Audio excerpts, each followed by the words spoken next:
Ini adalah penjara virtual di masa depan. Terkurung setahun di sini. Di dunia nyata hanya butuh 1 detik. Di sini tidak ada petugas penjara. Tidak ada teman satu sel. Para napi tidak mungkin bisa kabur. Karena penjara virtual hanya berada di dalam otak para napi. Jika ingin masuk ke penjara virtual, hanya butuh setetes obat mata berwarna hitam khusus ini. Beberapa detik kemudian, dia menjadi tahanan pertama di penjara virtual. Di dalam sini adalah sebuah kamar kecil yang gelap. Di depannya ada sebuah layar yang sangat besar. Di atasnya tertulis waktu hukuman.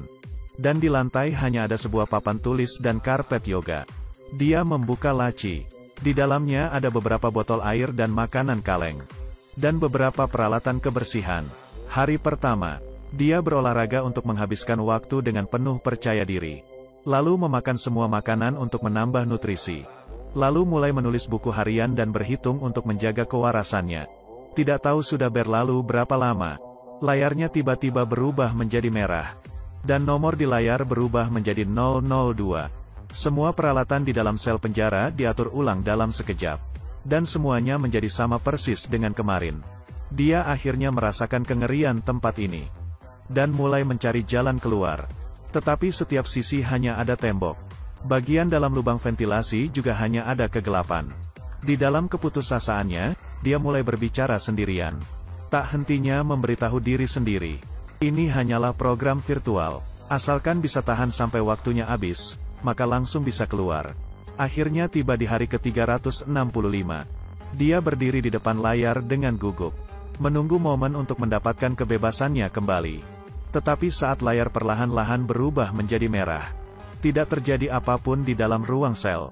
Dia merasa ada yang tak beres. Kemudian nomor di layar berubah menjadi 001 kembali. Perhitungan waktunya mulai dari awal lagi. Masalah pengulangan program yang ditakutinya akhirnya terjadi juga. Apakah dia akan terjebak di penjara virtual yang diciptakannya sendiri? Kemudian ada angin yang bertiup. Mana mungkin bisa ada angin di ruangan sel yang tertutup rapat. Dia membuka laci. Ada cahaya keluar dari pojokan. Dia membuka papan besi. Di luarnya ternyata ada selapis plastik. Dia keluar dengan susah payah dari lubang. Di luar adalah sebuah gudang yang terbengkalai. Dan ruang sel tempatnya terkurung selama setahun. Hanya sebuah ruangan berlapis besi. Di dalam gudang terdapat banyak air minum botol dan makanan kaleng yang sama persis. Dan ada 12 kamera yang terus memantau dirinya dari segala sisi. Ternyata, dia sama sekali tidak dikurung di dalam penjara virtual. Tetapi benar-benar dikurung di dalam penjara nyata. Di dunia nyata juga bukan hanya berlalu 1 menit saja. Tetapi benar-benar sudah berlalu 1 tahun. Sepulangnya ke apartemennya, pengurus apartemen berkata bahwa kamarnya sudah disewa orang lain. Dia kembali lagi ke kantor. Tetapi di sini sudah tidak ada orang sama sekali. Dia membawa polisi ke tempatnya dikurung. Tetapi sel penjara yang barusan masih ada. Tiba-tiba menghilang. Tidak meninggalkan bukti sedikit pun. Kemudian dia memperhatikan papan iklan. Teknologi VR miliknya yang bernama Hidup Kembali sudah beredar di pasaran. Sedangkan rekan kerjanya menjadi direktur perusahaan. Ternyata dialah yang mencelakainya.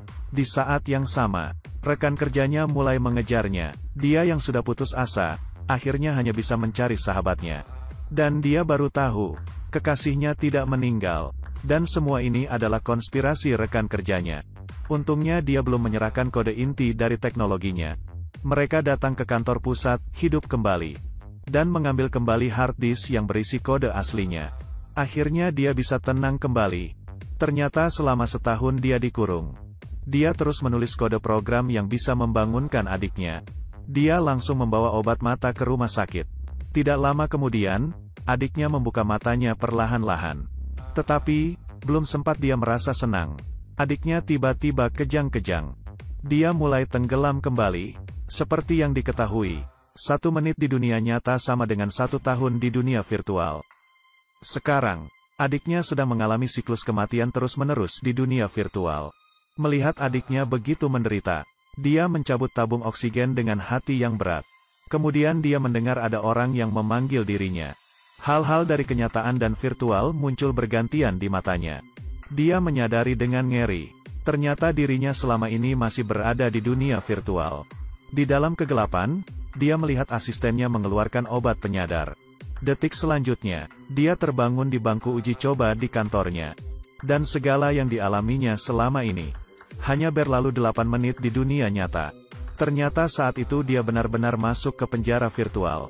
Hanya saja, setelah hitungan waktunya selesai, dia tidak terbangun. Tentang dicelakai oleh rekan kerjanya. Adiknya tenggelam dalam siklus kematian. Semuanya ini adalah alam bawah sadarnya. Dan kekasihnya benar-benar sudah meninggal. Dia akhirnya mengerti sekarang, kenapa ayahnya terus menentangnya untuk meneliti VR. Karena setelah pengalaman yang lama, benar-benar bisa sulit membedakan dunia virtual dan kenyataan. Dengan tegas dia memutuskan untuk menghentikan penelitiannya. Rekan kerjanya marah, bertanya padanya, sebenarnya apa yang telah dialaminya. Tetapi dia tetap menarik teknologi buatannya itu. Kemudian rekan kerjanya menyadari, dia pernah kabur dari penjara di dunia virtual. Bahkan dia berinteraksi dengan orang lain. Dia sangat bersemangat, karena ini adalah fitur baru yang selalu diimpikan oleh keduanya. Dunia virtual interaktif. Rekan kerjanya berharap dia bisa masuk ke dunia virtual lagi untuk melengkapi datanya. Tetapi setelah mengetahui kengerian dunia virtual, dia langsung menolak. Kemudian rekan kerjanya dengan paksa meneteskan cairan tes ke matanya. Dia kembali memasuki dunia virtual. Tetapi dia yang sudah punya pengalaman, kali ini hanya menggunakan 10 hari. Terbangun kembali dengan mengandalkan kesadaran diri yang kuat. Dia memanfaatkan waktu rekan kerjanya tidak siap diri. Mengoleskan obat mata tes itu ke dalam matanya.